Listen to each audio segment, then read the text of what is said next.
with the prototype problem there. I solve the problem, analyze the results, and save that. So that's illustrating how ActiveField syntax works. It takes a little bit of getting used to initially, but after you've been working with it for some time, it comes fairly naturally. It's in Visual Basic. And there is the solution for the prototype transient magnetic problem, and saved away when it's solved. And then to create all the sequential chain, all the problems are essentially the same, except of course the properties are going to be different, but we update the properties on the run anyway. So immediately we can create a chain of problems, and in this case it's not even necessary to use QuickField. I just use the wrapper functions in BASIC. I did a loop there for stage equals 1 to total stages, which is 5 stages. And you can see a little bit of code there, 4 lines of code actually create all the problems that I showed in the folder. That's very easy to do. Once the problems are created, then it's necessary to link. I don't know if any of the audience are familiar with linking problems in QuickField, but for example, if we have 2 temperature problems, one can be linked to the other. We can take the final temperature field of one problem and couple it as an initial condition to the next problem we want to solve. So this little bit of code here does that linking. Won't go into too much detail, but you can see it's set an object link, and we're adding a link, the temperature field from the stage -1 problem. We're adding that to the stage problem. That's how we do that. So that's the way that all the problems are set up. And as I said, I typically use 24 or 48 problems to get a nice smooth solution. Today I'm just using 5, so I only created 5 problems. But it's no harder to create 50 problems than it is to create 5 using these methods. So you can see that getting all the problems ready to solve, my benchmark is screenfuls of code. We've got about 2 screenfuls of code there. Quite a simple, and you can see down here that was the end of setting up the problem solvers. And now I can turn to the actual solving of stepping and solving through all those problems with this is more or less what I call the front end, which controls QuickField, calls sequentially the problems that I want to solve in the right sequence. And going through it. I'll put a loop here for stage equals 1 to total stages. I'm stepping through my cascade sequence of problems. I'm opening the heat problem. I'm doing some housekeeping. It looks like I'm putting a temperature loading into the ferrites there.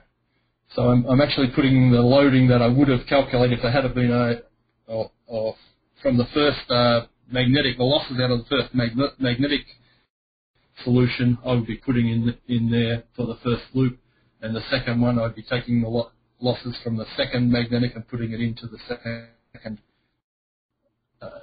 transient thermal problem to find out the temperature rise based on the losses. So that's where I'm loading an illustration of how relatively simple or complex as you may determine how it's an illustration of the relative simplicity, in my opinion, of getting these problems working. Once all the properties are in, there's ferrite in, ferrite out. I put the losses for the copper in there because the copper has its own Joule heat because it's got current and eddy currents flowing in it. So once all they're set up, then we just simply say with problem heat, we solve the problem and analyze the problems and then immediately save it. After it's saved, then we have to get the results out of that problem to put them up to the analytical portion of the program to work out for example, we want to know how hot the ferrite is so we can work out what the new BH curve is. So we have to read the data out of the thermal problem here, and it shows how to do it. We set contours. First of all, we have to set we have a number of time steps of heat. So we have to set the final time step when the problem ended, and then we can read in this case we're reading the temperature of the components of the device we're modeling, which is a ferrite inductor. So we're reading out the temperature of the copper, we're reading the temperature of the ferrite, and we're reading the temperature of the outer ferrite there. That shows basically how simple it is to read the data out. We use the get integral function, and incidentally, all the syntax here is explained in the QuickField help files.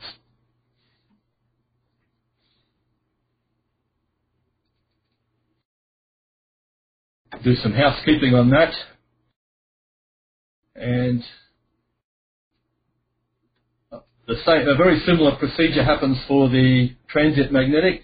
Again, we update some properties, solve the problem. I won't go too fast, but I've commented out solve problem there because I didn't want to. I'm going to illustrate this or demonstrate this program later, and I wanted to take out the long solution for problems that are already solved. And a very similar method using a similar syntax to get the data out of the ferrite core. And in this case, we're getting average flux density out of one of the cores and the average magnetic field out of the core. And this is a simplistic model.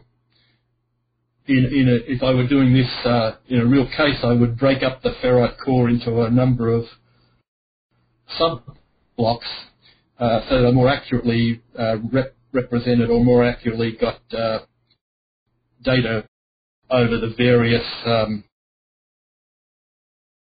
cross-sections of the core. It's probably not really good enough to assume that the property or the losses, for example, are uniform all across the core. It'd be better to break the core into sub-chunks and take the losses out of each chunk, and that's the way I approach induction heating problems. I have a lot of blocks, hundreds of blocks typically. And after for example, after the flux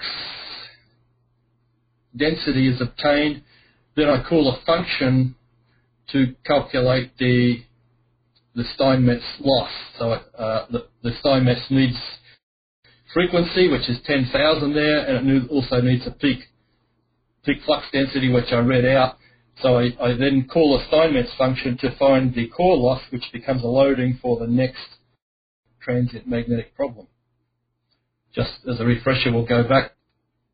You can see we're going from magnetic up to analytical and back down to a thermal problem. That's the loop we're illustrating.